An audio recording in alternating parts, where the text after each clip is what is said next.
సభాధ్యక్షులు ప్రొఫెసర్ లింబాద్రి గారు, పెద్దలు జస్టిస్ సుదర్శన్ రెడ్డి గారు, ప్రసాద్ గారు, నరసింహారావు గారు, సభలో ఉన్నటువంటి పెద్దలందరికీ నా నమస్కారం. వెనకాల కొంతమంది చిన్నవాళ్ళు కూడా ఉన్నారు, వారికి నా శుభాశీస్సులు. నరసింహారావు గారు ఏం చెప్పారంటే, మీరు కాసేపు మాట్లాడిన తర్వాత వక్తలిద్దరు కొంచెం చర్చ కూడా పెట్టుకుంటే బాగుంటుంది, ప్రశ్నోత్తరాలు ఉంటే బాగుంటుంది అని అన్నారు. నాకు అది చాలా నచ్చే విషయం. ఎందుకు మొట్టమొదటి నుంచి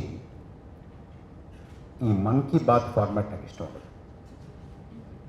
మనం మాట్లాడిన తర్వాత అవతల వాళ్ళు కూడా కొంచెం మాట్లాడి కాస్తంత చర్చ సంవాదం ఉంటే బాగుంటుందని మొట్టమొదటి నుంచి నా అభిప్రాయం. ఈ సార్ ఏమిటి అనేది చాలా నుంచి మనం మాట్లాడుకుంటున్నాం, బాగా రాశాం కూడా దాని మీద, మీరందరికీ కూడా తెలుసు. దీని గురించి ఉన్నటువంటి 2-3 అపోహలని ఇవాళ దూరం చేసే ప్రయత్నం చేసి, మన పౌరసత్వం మీద ఇవాళ జరుగుతున్నటువంటి సర్ ప్రభావం ఎలా ఉంటుంది అనే దాని మీద కాసేపు మాట్లాడడానికి నేను ప్రయత్నం చేస్తాను. ఈ సర్ అనేది ఒక ప్రచారం, మనలో చాలామంది నమ్మేటటువంటి, బలంగా నమ్ముతున్నటువంటి, ఇవాళ దీనికి ఉండాల్సినంత ప్రతిఘటన లేకపోవడానికి కారణం ఏంటంటే, ఇది ఓటర్ల జాబితాని ప్రక్షాళన చేసేటటువంటి ప్రక్రియ. ఇందులో నుంచి చనిపోయిన వాళ్ళని, ఇక్కడ లేనటువంటి వాళ్ళని, ఒకే పేరు 10 చోట్ల ఉన్నటువంటివి, బదిలీ అయిపోయినటువంటి వాళ్ళు, విదేశాల నుంచి చొరబడినటువంటి వాళ్ళు, వీళ్ళని తీసేటటువంటి ప్రక్రియ చాలా నుంచి చేయాల్సినటువంటిది ఏ కారణం చేతలో నిర్లక్ష్యం చేయబడింది అంచేత మనకి స్వచ్ఛమైనటువంటి ఓటర్ల జాబితాని రూపొందించుకోవడానికి చేపట్టినటువంటి ప్రక్రియ అని ఒక ప్రచారం, బలంగా ప్రచారం. చాలామంది ఇవాళ నమ్ముతూ ఉన్నటువంటి మాట. చాలామంది నన్ను అడుగుతుంటారు, ఏమయ్యా చనిపోయిన వాళ్ళని తీసేస్తే, బదిలీ అయిపోయిన వాళ్ళని తీసేస్తే, ఇక్కడ లేనటువంటి వాళ్ళని తీసేస్తే, డూప్లికేట్ ఓటర్లను తీసేస్తే, చొరబాటుదారులు విదేశీయులు తీసేస్తే నేను అంత బాధపడతావు, ఎందుకు నీకు అభ్యంతరం అని అడుగుతూ ఉంటాను. అయ్యా, ఒకటి మీకు నేను మనవి చేసుకోవాలి. చనిపోయిన వాళ్ళని తీసిన, ఇక్కడ లేనటువంటి వాళ్ళని తీసిన, డూప్లికేట్లను తీసిన, చొరబాటుదారులను తీసిన నాకు ఏమీ అభ్యంతరం లేదు. నేను అనుకోవడం మీలో ఎవ్వరికీ కూడా అభ్యంతరం ఉండదు. నిజానికి చొరబాటుదారులను తీస్తాము, చనిపోయిన వాళ్ళని తీస్తాము, డూప్లికేట్ల వాళ్ళని తీస్తాము, అంతే చేస్తాము అని అంటే, నేను కూడా ఈ సర్ ప్రక్రియని అమలు చేసేటటువంటి వారితోటి కలిసి నడిచి ఇంటింటికి తిరిగి వారందరినీ తీసేయడానికి, స్వచ్ఛమైనటువంటి ఓటర్ల జాబితాని రూపొందించుకోవడానికి నా సాయశక్తులా కృషి చేస్తాను. ఇందులో ఏమీ అనమాట. కానీ ఈ పేరు మీద ఏం జరుగుతుంది అనేది ఇవాళ చాలా స్పష్టంగా మన ముందు. ఇప్పటికీ బీహార్లో జరిగింది, అస్సాంలో జరిగింది, బెంగాల్లో జరిగింది, తమిళనాడులో జరిగింది, కేరళలో జరిగింది, పాండిచ్చేరిలో జరిగింది, గుజరాత్లో జరిగింది, మధ్యప్రదేశ్లో జరిగింది, రాజస్థాన్లో జరిగింది, ఇన్ని చోట్ల జరిగింది, లక్షద్వీప్లో జరిగింది, అండమాన్స్లో జరిగింది. ఏం జరిగింది? తీసేసినటువంటి వాళ్ళు ఎవరు అనే దాని మీద చాలామంది పరిశోధన చేశారు. చాలా ప్రతికూలమైనటువంటి పరిస్థితుల్లో పరిశోధన చేశారు. మనం చర్చలోకి వెళ్ళినప్పుడు ప్రతికూలమైన పరిస్థితులు ఏంటో కూడా మీకు వివరిస్తాను. ఇప్పటివరకు జరిగినటువంటి ఎస్ఐఆర్ ప్రక్రియలో 6 కోట్ల ఓట్లు తొలగించబడ్డాయి. 6 crores. ఇది కనుక ఇలాగే జరిగితే మన ఎస్ఐఆర్ ప్రక్రియ పూర్తయ్యే నాటికి, దేశం అంతా పూర్తయ్యే నాటికి 16 కోట్ల ఓట్లు తొలగించబడతాయి. మనది చాలా పెద్ద దేశం కాబట్టి, సుమారుగా 150 కోట్ల దేశం కాబట్టి 16 కోట్లు పెద్దగా మనకు ఆనకపోవచ్చు. కానీ 16 కోట్లు అని అంటే ప్రపంచంలో సుమారుగా 80% దేశాల జనాభా 16 కోట్లు కానీ 16 కోట్లు తక్కువ కానీ. అంటే ఈ దేశంలో నుంచి కొన్ని దేశాలని పిక్కిలించి తీసి బయట పారేసినట్టు. ఎవరు వీళ్ళు? ఓట్లు కోల్పోయినటువంటి వారిలో ఎక్కువగా మనకి కనపడేది ముస్లిం మైనారిటీలు, క్రైస్తవ మైనారిటీలు, దళితులు, ఆదివాసీలు, రోజువారీ కూలీ నాలి చేసుకుని చదువు సంఖ్య లేకుండా కనీసం తమ గొంతు విప్పాలి, నా ఓటు పోయిందే అనేటటువంటి స్పృహ కూడా లేనటువంటి వారు. వీరందరూ ఎక్కువగా మహిళలు. క్రైస్తవులు, ముస్లింలు, దళితులు, ఆదివాసీలు, కూలీ నాలి చేసినటువంటి వారు, ఈ 5గురిలో ఉన్నటువంటి మహిళలు. వీరు ఎక్కువగా ఓట్లు కోల్పోయినటువంటి వారు. మీరు అడగచ్చు, ఇందులో చనిపోయిన వాళ్ళు ఎవరు లేరా? చొరబాటుదారులు ఎవరు లేరా? డూప్లికేట్ ఏం లేవా? లేని వాళ్ళు లేరా? ఉన్నారు. ఈ లేనివారు, డూప్లికేట్లు, చనిపోయినటువంటి వారు 10 మంది ఉంటే ఆ 10 మందిని మీకు నాకు చూపించి 90 మందిని తీస్తున్నారు. మా అభ్యంతరం వల్ల అదే. నువ్వు వారివేది నేను కాదన్నది, కానీ నువ్వు బీహార్లో చేసేవు, బెంగాల్లో చేసేవు, తమిళనాడులో చేసేవు, ఇన్ని చోట్ల చేసావు కదా. నువ్వు చనిపోయిన వాళ్ళని తీయకుండా చనిపోయారు అని చెప్పి ఆ వంక మీద తీసిన వాళ్ళు ఉంటే చూపిస్తే మానేస్తావా? వారికి ఓటిస్తావా? డూప్లికేట్లు తీస్తున్నావు అన్నావు కాబట్టి నువ్వు ఎస్ఐఆర్ చేసిన తర్వాత, నువ్వు ప్రచురించినటువంటి ఎస్ఐఆర్ అయిన తర్వాత ప్రక్షాళన చేసినటువంటి ఓటర్ల జాబితాలు డూప్లికేట్లు ఉంటే ఆపుతావా? తీస్తావా? ఒప్పుకుంటావా? నువ్వు చొరబాటుదారులను తీసేవు అన్న తర్వాత నువ్వు ఎస్ఐఆర్ ప్రకటించిన తర్వాత ఎంతమంది చొరబాటుదారులు తీసేవో అని ఇవాల్టి వరకు ఎందుకు ఒక్క మాట కూడా చెప్పలేదు. ఇదిగో మేము తీసినటువంటి చొరబాటుదారుల సంఖ్య ఇంత, ఈ రాష్ట్రంలో ఇంత, ఈ రాష్ట్రంలో ఇంత, ఈ రాష్ట్రంలో ఇంత అని ఎందుకు నువ్వు ఇవాళ వరకు ప్రకటించలేదు? ఏం చెప్పంటే నువ్వు చొరబాటుదారులు తీయలేదు, డూప్లికేట్లు తీయలేదు, చనిపోయిన వాళ్ళని తీయలేదు. చనిపోయిన వాళ్ళు అని తీసేశారు మమ్మల్ని అని 15 మంది సుప్రీంకోర్టు ధర్మాసనం ముందు నుంచి, అయ్యా జడ్జి గారు మేము బతికే ఉన్నాము, మేము పోయామని చెప్పి మమ్మల్ని తీశారు అన్న ఉదంతం మీరు పేపర్లో చదివే ఉంటారు. బీహార్లో సుమారుగా 80 కోట్ల ఓట్లు తీసిన తర్వాత వాళ్ళు అంతిమ జాబితాన్ని ప్రకటించిన తర్వాత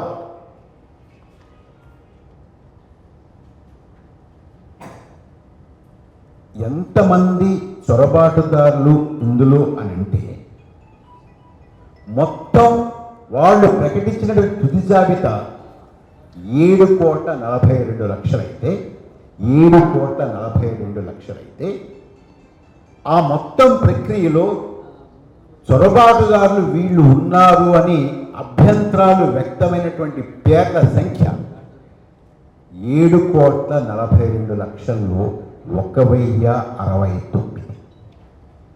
ఆ 1,069లో ఎన్నికల సంఘమే ఈ అభ్యంతరాలని మనం పరిశీలించవచ్చు అని నిర్ణయించినటువంటి అభ్యంతరాలు ఆ 1,069లో 390. ఆ 390లో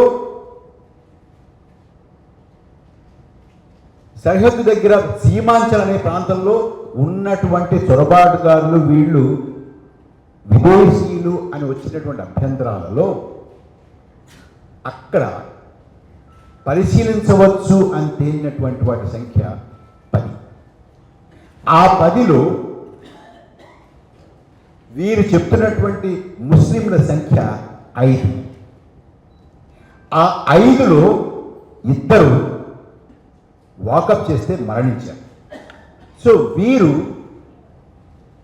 7,42,00,000 ఓటర్ల జాబితాలో వీరు పట్టుకున్నాము అని చెప్తున్నటువంటి చొరబాటుదారుల సంఖ్య అనుకునేటువంటి వారి సంఖ్య 2. ఇది వీరు చేస్తున్నటువంటి నిర్వాహం. మీకు ఒక బండ లెక్క చెప్తాను. ప్రతి రాష్ట్రంలోనూ మన తెలంగాణలో కూడా, తెలంగాణలో ఏంటంటే లేటెస్ట్ కౌంట్ ఇబ్బంది 90 లక్షల ఇవాళ పేపర్లో వచ్చింది. 90 లక్షలు 94 లక్షలు సార్ అయ్యే. ఇప్పటి వరకు తీసేసినటువంటి వారు తీసేయడానికి సిద్ధంగా ఉన్నటువంటి పేర్ల సంఖ్య తెలంగాణలో 94 లక్షలు, కర్ణాటకలో 1,20,00,000. తీసేసినటువంటి వారి సంఖ్య బీహార్లో 80 లక్షలు, తమిళనాడులో 97 లక్షలు, వెస్ట్ బెంగాల్లో 93 లక్షలు, మధ్యప్రదేశ్లో 44 లక్షలు, రాజస్థాన్లో 45 లక్షలు, గుజరాత్లో 77 లక్షలు. మిమ్మల్ని ఒకటే ప్రశ్న అడుగుతానండి, దేశ జనాభా పెరుగుతోందా తరుగుతోందా? పెరుగుతుంది. దేశ జనాభా పెరుగుతూ ఉంటే ఓటర్ల సంఖ్య పెరగాల తరగాల? 6 కోట్ల మంది ఎందుకు తరిగారు? ఇదంతా పూర్తయినది 16 కోట్ల మంది ఎందుకు తరుగుతారు? వాయ్? ఇంకొక పండుగ చెప్తాను మీకు. మనది యూనివర్సల్ అడల్ట్ ఫ్రాంచైజీని ఒక ప్రాతిపదికగా ఎంపిక చేసుకున్నటువంటి ప్రజాస్వామ్యం. మనకి ఓటు ఉండాలంటే దేని మీద ఆధారపడి ఉంటుందండి ఓటు? మన కులం మీద, మతం మీద, చదువు మీద, డిగ్రీ మీద, ఆస్తి మీద, పన్ను కట్టడం మీద, భాష మీద, ప్రాంతం మీద, దీని మీద ఆధారపడి. మన ఓటు కావాలి అంటే మనకు ఉండాల్సినటువంటి అర్హత ఏమిటి? 18 సంవత్సరాలు కదండి. మీకు ఏ రాష్ట్రంలోనైనా, ఆ రాష్ట్రంలో ఉన్నటువంటి ఏ జిల్లాలోనైనా 18 సంవత్సరాలు నిండినటువంటి జనాభా సంఖ్య ఎంత అనేది చాలా స్పష్టంగా నిర్దిష్టంగా మన దగ్గర లెక్కలు ఉన్నాయి కదా. అంటే ఒక చోట, ఒక రాష్ట్రంలో 100 మంది 18 సంవత్సరాలు నిండినటువంటి జనాభా ఉంటే ఎంతమంది ఓటర్లు ఉండాలండి? ఎంతమంది ఉండాలి? 100 మంది, అంతే కదా. 99 ఉన్నాయనుకోండి, ఏదో చిన్న పొరపాటు చేశారు, మన గుమస్తా ఏదో పొరపాటు చేశారు అనుకోవచ్చు. 101 ఉందనుకోండి, అలాంటి పొరపాటు ఏదో జరిగింది అనుకోవచ్చు. 130 ఉంటే ఒప్పుకుంటారు లింబాద్రి గారు? ఒప్పుకో. 70 ఉంటే ఒప్పుకుంటావా? ఒప్పుకో. మరి 70 ఎందుకు ఉంటుంది ఇక్కడ? అంటే అర్హులైనటువంటి భారతీయులలో సుమారుగా 130 మందో 120 మందో ఒక్కొక్క రాష్ట్రంలో పోటీ, బట్ మొత్తం మీద 130 మంది ఓటుని కోల్పోతున్నారు. వారు ఎవరు? ఇందాక నేను చెప్పాను. ఏం జరుగుతుంది? ఇదంతా ఎందుకు చెప్పానంటే దీని ప్రభావం మన పౌరసత్వం మీద ఎలా ఉంటుంది? ఎస్ఐఆర్ పూర్తయిన తర్వాత భారతదేశంలో 2 రకాల మనుషులు ఉంటారు. ఒక రకం మనుషుల దగ్గర ఓటు ఉంటుంది, మరొక రకం మనుషుల దగ్గర ఓటు ఉండదు. ఒప్పుకుంటారా? ఒక్కసారి ఒక చిన్న థాట్ ఎక్స్పెరిమెంట్ చేద్దాం. ఇప్పుడు మనం ఇంతమంది ఉన్నాం ఇక్కడ, మనందరం ఒక బస్తీలో ఒక కాలనీలో ఉంటున్నాం అనుకుందాం కాసేపు. మనందరికీ ఓటు లేదు అనుకుందాం కాసేపు. మనం ఇంతమంది ఉన్నాము, మనంతా ఒక బస్తీలో ఉంటున్నాము, మనలో ఎవ్వరికీ ఓటు లేదు అనుకుందాం కాసేపు. మన బస్తీలోకి ఏ రాజకీయ నాయకుడైనా వస్తాడా? మనకి రోడ్డు వేస్తారా? మంచినీళ్ళు ఇస్తారా? కరెంట్ ఇస్తారా? బడిస్తారా? హెల్త్ సెంటర్ ఇస్తారా? ఇవ్వాల్సిన అవసరం ఉందా? ఎందుకు ఇవ్వరు? ఎందుకంటే మన దగ్గర ఓటు లేదు కాబట్టి మనం ఆ రాజకీయ నాయకుడి గురించో ఆ రాజకీయ నాయకురాల గురించో ఏమనుకుంటున్నామో, వారు మంచి అనుకుంటున్నామో చెడ్డ అనుకుంటున్నామో, వారు బాగా పనిచేస్తున్నారు అనుకుంటున్నామో పని చేయలేదు అనుకుంటున్నామో, ఏ రకంగానూ వారికి మన ఆలోచన యొక్క ప్రభావం వారి మీద ఉండదు. వారికి పట్టించుకోవాల్సిన అవసరం లేదు. ఒక్క క్షణం కూడా మన వైపు చూడడానికి వారు సమయాన్ని వెచ్చించరు. అంటే నువ్వు ఉండు ఒక బస్తీలో, కానీ నిన్ను ఈ రాజకీయ వ్యవస్థ పట్టించుకోవాల్సిన అవసరం లేదు. నీకు ఏ రకమైనటువంటి హక్కు ఇచ్చేటటువంటి అవసరం లేదు, ఏ రకమైనటువంటి సదుపాయం కలగజేయాల్సినటువంటి అవసరం లేదు. నువ్వు పడుంటావా? పడుండు.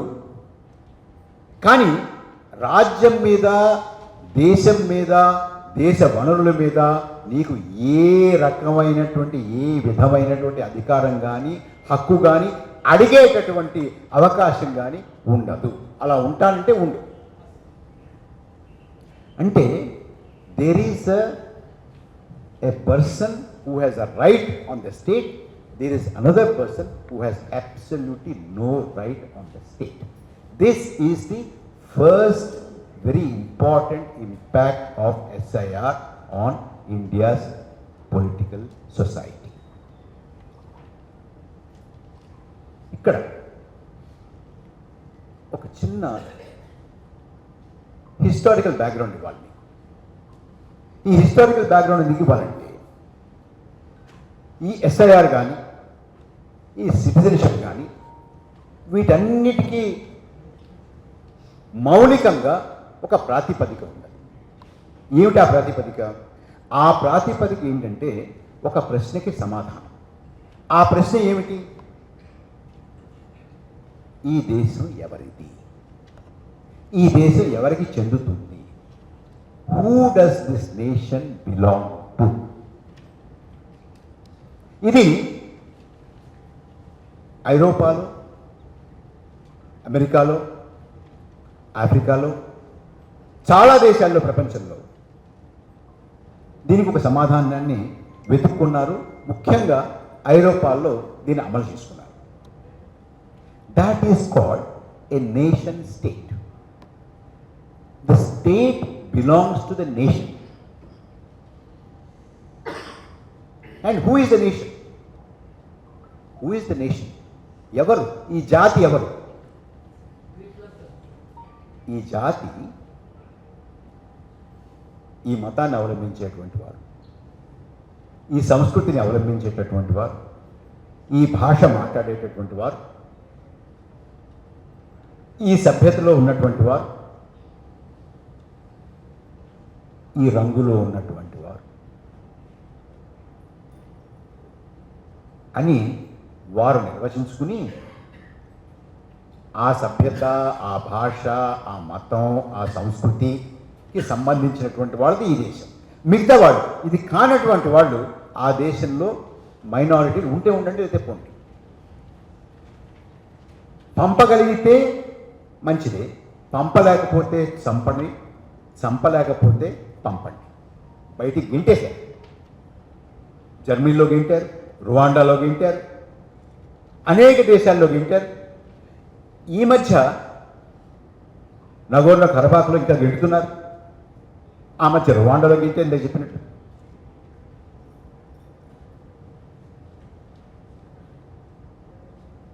చంపగలిగితే చంపు, లేదంటే పంపు. పంపగలిగితే పంపు, లేదంటే చంపు.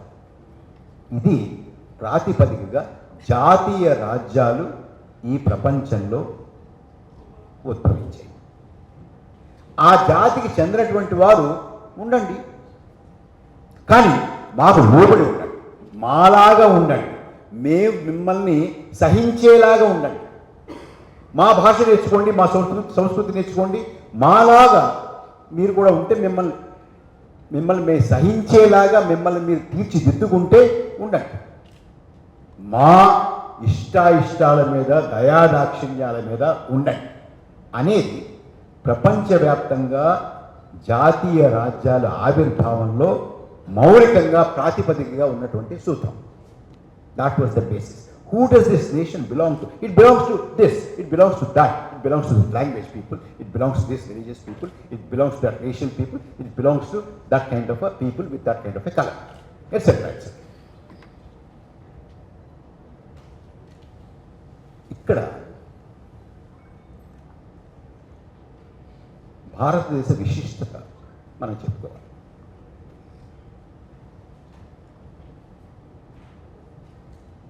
విశాల భారతదేశంలో బ్రిటిష్ వాళ్ళు పరిపాలించిన తర్వాత వెడుతూ అనేక చారిత్రక కారణాల వల్ల మతం ప్రాతిపదికగా దీన్ని విభజించి వెళ్ళారు. కానీ భారతదేశంలో ఉన్నటువంటి నాయకత్వం, జాతీయోద్యమంలో నాయకత్వం వహించినటువంటి వారు భారతదేశం మాత్రం మత ప్రాతిపదిక మీద ఏర్పడేటటువంటి రాజ్యం కాకూడదు. ఇది అందరి రాజ్యం, అందరికీ చెందేటటువంటి రాజ్యం. This country belongs to everybody అన్నటువంటి దేశం. ఇది ఈ రకమైనటువంటి ప్రయోగం ప్రపంచంలో ఎక్కడా జరగలేదు. దాదాపుగా 1.5 కోటి మంది ఇటు నుంచి అటు, వాటి నుంచి ఇటు విభజన తర్వాత ప్రాణాల అరచేతిలో పట్టుకుని ఆస్తులు, పాస్తులు, వ్యాపారాలు, కర్మాగారాలు వదిలేసుకుని వచ్చారు. వచ్చినప్పుడు వాళ్ళని తరిమినటువంటి వాళ్ళ మీద ఎంత కక్ష ఉంటుంది?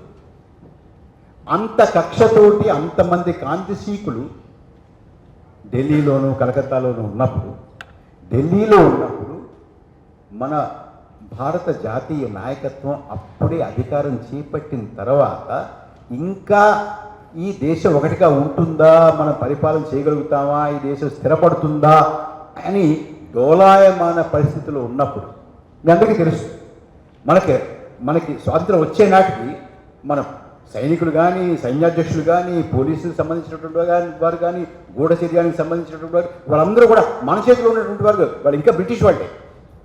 అలాగే ఇంకా బ్రిటిష్ ఇండియాలో చాలా భూభాగం అక్కడ ఉన్నటువంటి రాజుల దగ్గర, ఆస్థానాల దగ్గర ఉన్నాయి. ఇంకా దేశం కూడా పూర్తిగా చేతిలోకి రాలా. అప్పుడు ఇంత ప్రమాదం జరుగుతూ ఉంటే, ఇంకా వారు నిలదొక్కుకోలేనటువంటి పరిస్థితిలో ఉన్నప్పుడు మనం రాజ్యాంగాన్ని రాస్తున్నాం. రాజ్యాంగాన్ని ఇతర దేశాలు లా కాదు మన రాజ్యాంగం రాసుకున్నది. మనం దాదాపుగా 3 సంవత్సరాలు వాదోపవాదాలు చేసి చర్చోపచర్చలు చేసి మన రాజ్యాంగాన్ని రాసుకున్నాం కదా. చాలా దేశాలు ఆఫ్రికాలో కానీ, లాటిన్ అమెరికాలో కానీ, సౌత్ అమెరికాలో కానీ, మరో చోట కానీ అయిన తర్వాత ఇటువంటి న్యాయ కోవిధి దగ్గరికి వెళ్ళి, అయ్యా మేము సొంతలు అయ్యాం, మాకు రాజ్యాంగం కావాలి రాసి పెట్టండి అంటే ఆ న్యాయ కోవిధి రాసిచ్చారు. మనం అలా చేయాలి, మనం రాజ్యాంగం మనం రాసుకున్నాం. కానీ ఇందులో ముఖ్యమైన విషయం ఏంటంటే, ప్రభుత్వంలో ఉన్నటువంటి జాతీయ నాయకత్వం చాలామంది రాజ్యాంగ సభలో కూడా సభ్యులు, ముఖ్యమైన సభ్యులు. వారు ఒక రోజులో కొంతసేపు ప్రభుత్వ కార్యకలాపాలు చేసి రాజ్యాంగ సభలోకి మధ్యాహ్నం నుంచి వెళ్ళి అక్కడ చర్చోపచర్చ చేసేటప్పుడు ఇలా వెళ్తున్నారు. ఢిల్లీ వీధుల్లో పెద్ద పెద్ద గాంధీ శిబిరాలు మధ్య నుంచి వెళ్తున్నారు. అక్కడి నుంచి తరిమేయబడి పారిపోయి వచ్చినటువంటి వారు, కక్షతో ఉన్నటువంటి వారు, ఈ దేశం మాది, మమ్మల్ని వాళ్ళు తరివేశారు కాబట్టి వాళ్ళని ఈ దేశం నుంచి తరివేయాలి, ఈ దేశం మనకే చెందాలి అని అనుకోవడంలో అండంలో తప్పలేదు కదా, కోరుకోవడంలో తప్పలేదు కదా. అంత ఉద్రేకం ఉన్నటువంటి ఆ సమయంలో ఆ చారిత్రక మలుపులో ఈ జాతీయ నాయకత్వం వెళ్ళి రాజ్యాంగ సభలో కూర్చుని ఈ దేశం అందరిది, కొంతమందిదే కాదు అన్నారండి. అది గొప్ప విషయం. మతానికి, కులానికి, భాషకి, రంగుకి, దేనికి కూడా నిమిత్తం లేకుండా ఈ దేశ సరిహద్దుల్లో ఉన్నటువంటి ప్రతి వారు కూడా ఈ దేశ పౌరులు, ఈ దేశం అందరికీ చెందుతుంది అన్నటువంటి మొట్టమొదటి దేశం ప్రపంచంలో భారతదేశం. There are no qualifications. Only qualification is you are a resident of this land within the borders. The second qualification to participate in the political process is you are 18 plus, or 21 plus. That's no discrimination. దానికి ఆ రకమైనటువంటి ఉదాత్తమైనటువంటి భావనకి వ్యతిరేకంగా ఉన్నటువంటి వారు ఇవాళ రాజ్యాధికారంలో ఉండి కాదు ఇది అందరిది కాదు, ఇది కొంతమందిదే అనేటటువంటి దాన్ని ముందుకు తీసుకొచ్చి ఈ దేశంలో ఒక రకమైనటువంటి పౌర ప్రక్షాళన, ఓటరు ప్రక్షాళన కాదు, ఓటరు జాబితా ప్రక్షాళన కాదు, జనాభా ప్రక్షాళన చేయడానికి చేస్తున్నటువంటిది మాత్రమే ఎస్ఐఆర్.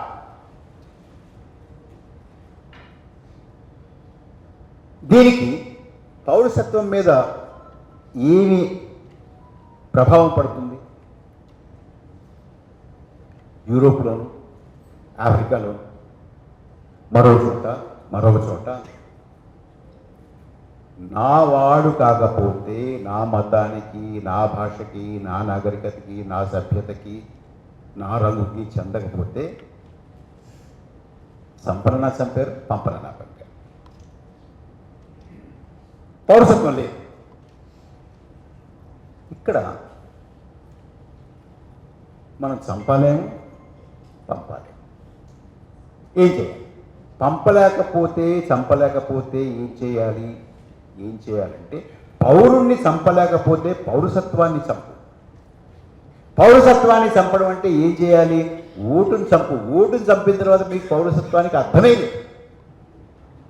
అంచేత ఎస్ఐఆర్ అంతకుముందు ఎన్ఆర్సి, సిఏఏ చేసినటువంటి పని, చేద్దామనుకున్న పని, ఆ రెండింటి ద్వారా చేద్దామనుకున్నటువంటి పని అప్పుడు CAA, citizenship amendment act, national register of citizenship,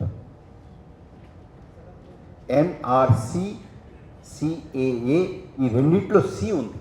C ఉందనగానే దేశం అంతా తిరగబడింది, ప్రతిఘటించి ఆపించి.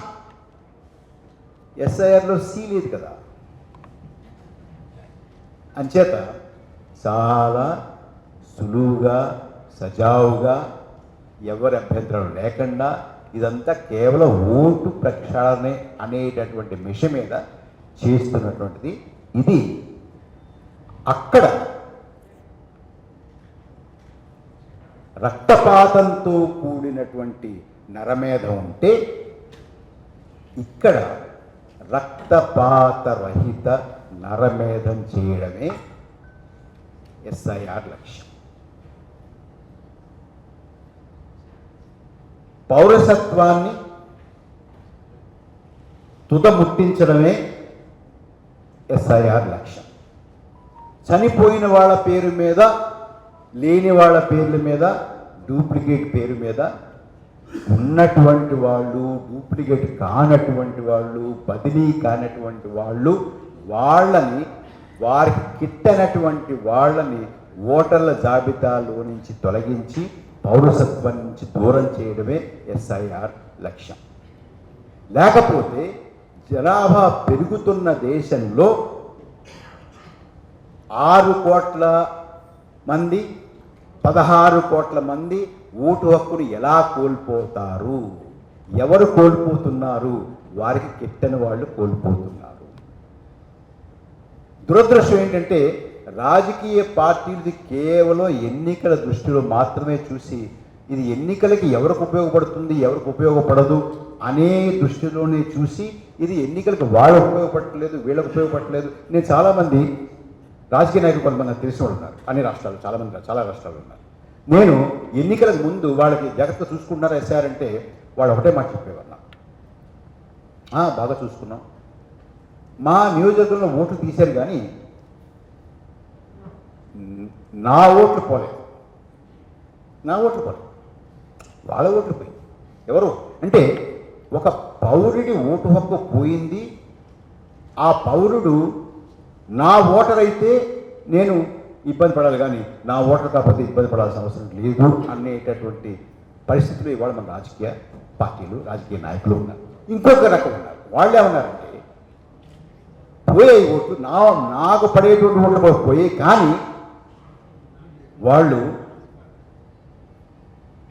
10,000 తీశారు, నేను గత ఎలక్షన్లో 20,000తో గెలిచాను, ఇంకా 10,000 ఓట్లు గ్యాప్ ఉంది, నాకు ఇంకా బఫర్ ఉందన్నారు.